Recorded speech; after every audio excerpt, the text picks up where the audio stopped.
Voice means that you start to interact with brands in the same way that you react with people. It let branding be more human. It starts to open ways for brand to connect to people. It's the first major shift in interface we've had for a really long time. So we're going from, what was predominantly dominated by visual to voice first medium. Voice in the home actually means that you start having these very casual and instinctive interactions with brands, and slowly you actually start to change the nature of the relationship with the brand into something which is much more analogous to the same kind of relationship you have with people. That's very, very powerful and something that can be sustained. For the first time ever, brands are going to be able to speak. They're going to be able to have a voice, and that's really exciting. So, what they need to think about, there's some really key considerations in that. So, first of all, around the voice itself. So, what should that voice sound like? Should it be male or female?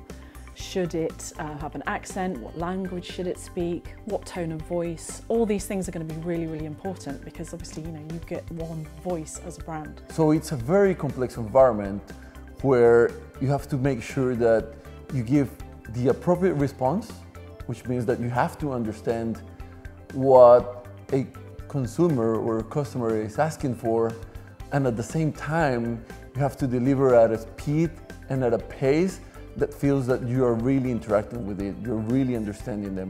It's actually something that we know that consumers are really open to. We conducted some research earlier this year called Speakeasy in conjunction with Mindshare. And as part of that, we found that actually 67% of voice users globally say they want to talk to brands. So I think it's a great opportunity. People will change their behaviours, generally subconsciously, because of the value that they're getting out of that relationship. So just being present in someone's home through voice is nowhere near enough.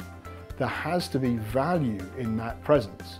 There has to be something that somebody benefits from, becomes part of their lives, part of their routines, something they value.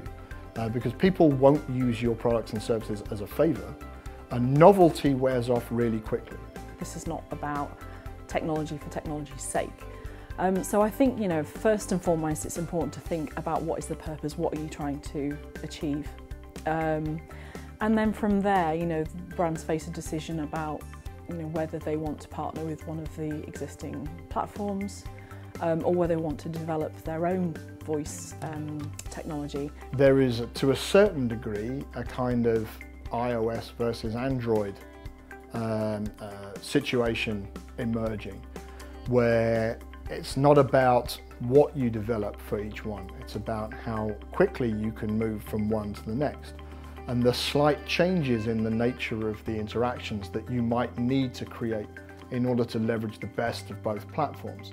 If you genuinely start to create and embed into smart assistants ways where people can understand and really deal with very complex finance situations, that you can explain the finance situations on something that feels very local for you, on something that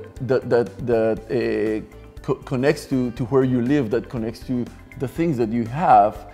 If you can start to tackle that and help where you still have your brand in there, but your focus is helping the user, then all of a sudden they're going to start using your product because it's adding value to their lives, and again, in a way that it's more human. What seems like a nice surprise, i.e. to find your favourite brand on a voice platform now, is very quickly going to become an expectation, right? So it will be, why isn't my favourite brand on Alexa or on Google Home? So I think it's important, first of all, that brands have a presence, just to be part of the conversation.